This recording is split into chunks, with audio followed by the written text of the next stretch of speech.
Hi నమస్తే welcome to Suman TV. ఈరోజు మనం తంబళ్లపల్లె నియోజకవర్గం ములకల చెరువులో ఉన్నటువంటి కేజీఎన్ టమాటా మార్కెట్ వద్ద ఉన్నాం.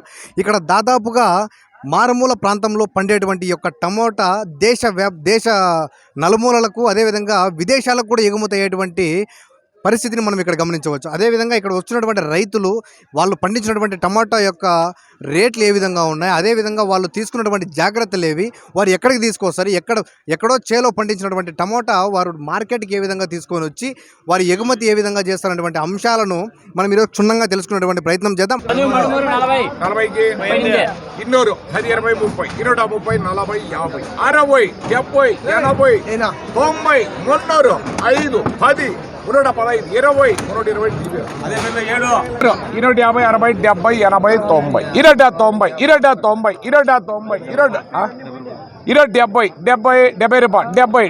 నెంబర్ 70. అదేవిధంగా ఇక్కడ తమిళనాడు నుంచి వచ్చినటువంటి వ్యాపారస్తులు కూడా మనతో ఉన్నారు. వారితో కూడా మాట్లాడేటువంటి ప్రయత్నం చేద్దాం. ఇక్కడ ఆక్షన్ ఏ విధంగా జరుగుతూ ఉంది, రేట్స్ ఏ విధంగా పోతున్నాయి, రైతుకి ఏ విధంగా లాభం ఉందేటువంటి అంశాలను కూడా మనం క్షుణ్ణంగా తెలుసుకునేటువంటి ప్రయత్నం చేద్దాం. తమిళనాడు నుంచి వచ్చినటువంటి వ్యాపారస్తులు కూడా మనతో ఉన్నారు. వారితో మాట్లాడేటువంటి ప్రయత్నం చేద్దాం. ఇది తకాలి எவ்வளோ ரேட் போகுது, இங்கேருந்து எப்படி எடுத்துன்னு போகிறது? தக்காளி இங்கே என்ன ரேட்டு போகிறாங்களோ அவர் நம்ம சேல்ஸுக்கு எடுத்துக்கணும். எடுத்துக்கிட்டு கிரேட் டு கிரேட் மாற்றி கூலி வச்சு மாற்றி ஏற்றி வண்டி வச்சு லோடில் எடுத்துகிட்டு போகணும். கூலிகளுக்கு கூலிக்கு 20 ரூபா கூலி தரணும். தமிழ்நாட்டில் என்னென்ன சிச்சுவேஷன் எப்படி இருக்குதுங்க? தமிழ்நாட்டில் இப்போது லோக்கல் ஸ்டார்ட் ஆகுது. அதனால் இங்கே வாங்குகிற ரேட்டுக்கு அங்கே சேல்ஸ் பண்ண முடியாது. அதே ரேட்டுக்கு தான் சேல்ஸ் பண்ணணும். எக்ஸ்ட்ரா லாபம் வச்சு இப்போ விற்க முடியாது. டிமாண்ட் எங்கே இருக்குண்ணா, எப்படி இருக்குது டிமாண்ட்? இங்கே நிறைய இருக்குது. எல்லோரும் வந்து டிமாண்ட் போட்டுட்டு வாங்குறாங்க. ஆனால் நம்ம ஊரில் சேல்ஸ் எடுத்து பண்ண முடியல, அவ்வளோதான். அந்த ரேட்டுக்கு அடக்கத்துக்கு சேல்ஸ் பண்ண முடியல, அவ்வளோதான். ரேட்டு கம்மியாக தான் போகும் நம்ம ஊரில். ஆனால் இப்போ டிமாண்ட் இல்லை இங்கே. ஆமாம், నార్మల్గా இருக்குது. ములకల చెరువు టమాటా మండి. ఇక్కడ మేము వచ్చి ఇక్కడ నుంచి తమిళనాడు, తిరుచి, కుంభకోణం, తిరునామలై, వేలూరు, ఆర్ని, చెంగం అన్నీ ఎక్స్పోర్ట్ చేస్తాం. ఇక్కడ నుంచి పోతాయి. ఇప్పుడు రైతులకు ఆశాజనకంగా ఉంది, వ్యాపారస్తులకు కొంచెం ఇబ్బందికరంగా ఉంది. ఇక్కడ చేసే రేట్లు అక్కడ పలకడం లేదు, కొంచెం ఇబ్బందికరంగానే ఉంది. నార్త్ ఇండియాలో అక్కడ చలి తీవ్రత ఎక్కువ ఉంది, దానివల్ల అక్కడ కొంచెం డిమాండ్ పెరిగింది. అందువల్ల ఈ రేట్లు చాలా ఎక్కువగా పలుకుతున్నాయి. తమిళనాడులో కూడా నార్మల్గా ఉన్నప్పటికీ కూడా వ్యాపారస్తులు ఇక్కడ కొనడానికి ఎంతో వాళ్ళు ఉత్సాహం చూపుతున్నటువంటి విధానాన్ని ఎక్కడ ములకల చెరువు, ఎక్కడ చెన్నై నుంచి ఇక్కడికి వచ్చి టమాటా అనేటువంటి ఈ యొక్క కూరగాయని వాళ్ళు ఇక్కడ నుంచి తీసుకెళ్తున్నారంటే చాలా ఆనందదాయకంగా ఉంది. అదేవిధంగా రైతులు కూడా చాలా ప్రోత్సాహంతో వారి యొక్క పంటను కూడా సాగు చేసి నలుగురికి ఆదర్శంగా నిలిచేటువంటి ప్రయత్నం అయితే చేస్తున్నారు. అండి బందలవారిపల్లి పులికిలి గ్రామము, పీటీ మండలం అండి మాది.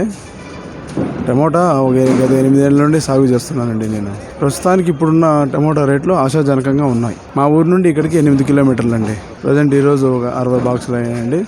5 మంది కూలీలు పెరికారు. దీన్ని 350 రూపాయలు పోయినాయి. కర్ణాటక ఒక 80 కిలోమీటర్లు 70 కిలోమీటర్లు వస్తుందండి.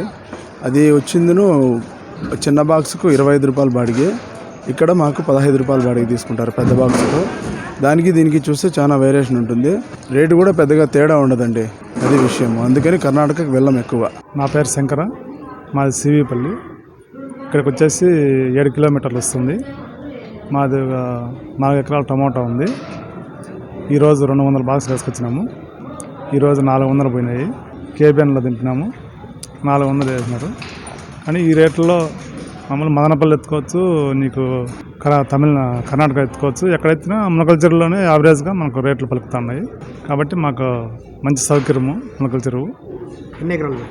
4 ఎకరాలు. 2 ఎకరాలు కటింగ్ అయింది, ఇంకా 2 ఎకరాలు కటింగ్ అవుతుంది 15 రోజుల్లో. ఆయన పేరు అల్లా బక్షు. ఇక్కడ గాలేటివారిపల్లి దగ్గర 2 ఎకరాలు పంట సాగు చేస్తున్నటువంటి నేపథ్యం. వారిని అడిగి మరిన్ని విషయాలు తెలుసుకున్నటువంటి ప్రయత్నం చేద్దాం. చెప్పండి అల్లా బక్షు గారు, మీరు ఎన్ని ఎకరాల్లో పంట వేశారు? 1.5 ఎకరా వేసాం సార్. 1.5 ఎకరాల్లో పంట వేశారు కదా. ఈ కోసినటువంటి పంట ఎక్కడికి పంపిస్తారు? డైరెక్ట్ దళారులకు పంపిస్తారా, లేదంటే ములకల చెరువు మార్కెట్ పోదాం? ములకల చెరువు. సో ఈరోజు ఎన్ని బాక్సులు అయినాయండి మీకు? 70 బాక్సులు. 70 బాక్సులు. అంటే ప్రతిసారి కోత 70 బాక్సులు అవుతుందా, లేదంటే ఇంకా ఎక్కువ అయ్యే అవకాశం ఉందా? ఎక్కువ, అది ఇంతే. 60-70 నీళ్ళు ఏ విధంగా పెడతారండి? మీకు తడి ఏ విధంగా చేస్తారు దీన్ని? డ్రిప్. సో ఇక్కడ మీరు కోసినటువంటి పంట మొత్తం కూడా డైరెక్ట్ దళారులకు కాకుండా మార్కెట్ సహాయంతో మీరు పంపిస్తూ ఉంటారు, కరెక్ట్? అంతే కదా? అంతే.